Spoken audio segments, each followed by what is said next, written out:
Lazım oldu. Ona kaydışma verin. Arkadaşlar, Peygamber Sevdaları grubu olarak siyer yarışmasına hepiniz hoş geldiniz.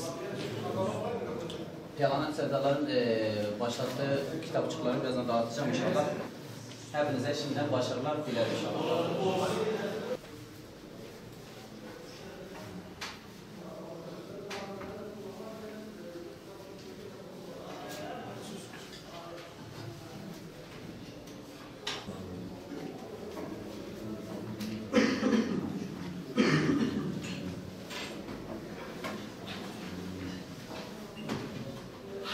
Kitapları şimdi açmıyormuşlar.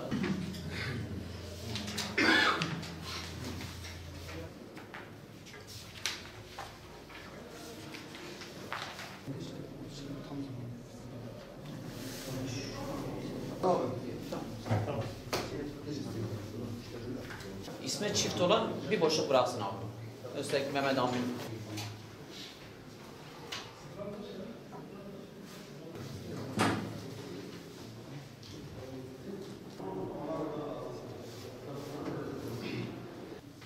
Kitapçıklar dediğimiz zaman kararlarsınız.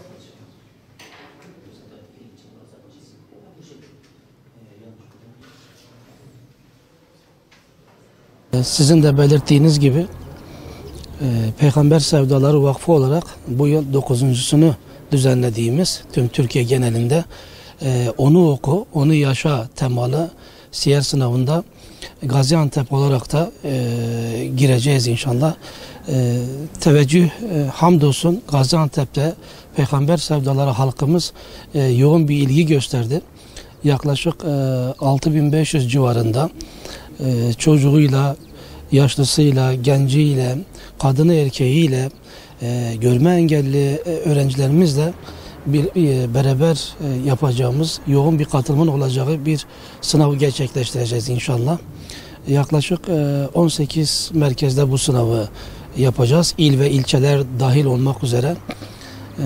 İnşallah hayırlı bir sonuçla insanlarımızın peygamberi tanıması, peygamberi bir ahlakla buluşmasını vesile ettiğimiz bu siyer yarışmasını Rabbim hayırlara vesile etsin inşallah. Amacımız halkımızı peygamberle tanıştırmak, peygamberle buluşturmak, peygamberi bir ahlakın topluma yayılmasını sağlamak.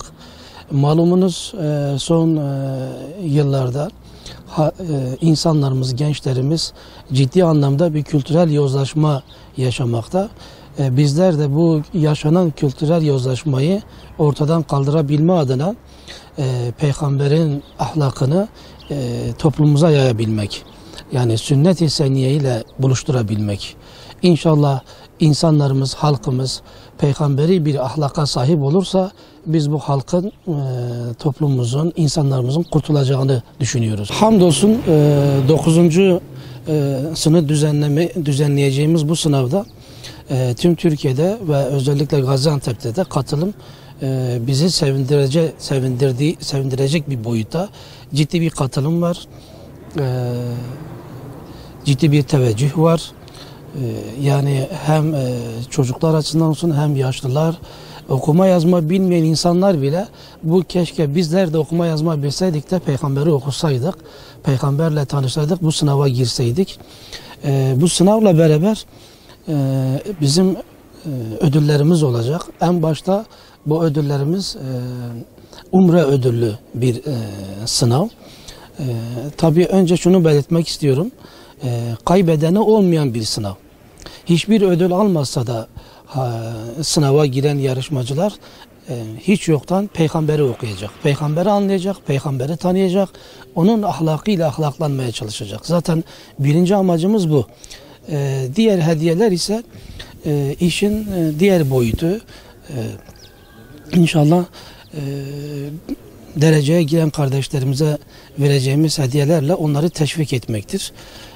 Umre ile de bu siyer sınavını taşlandırmak iyi düşünüyoruz.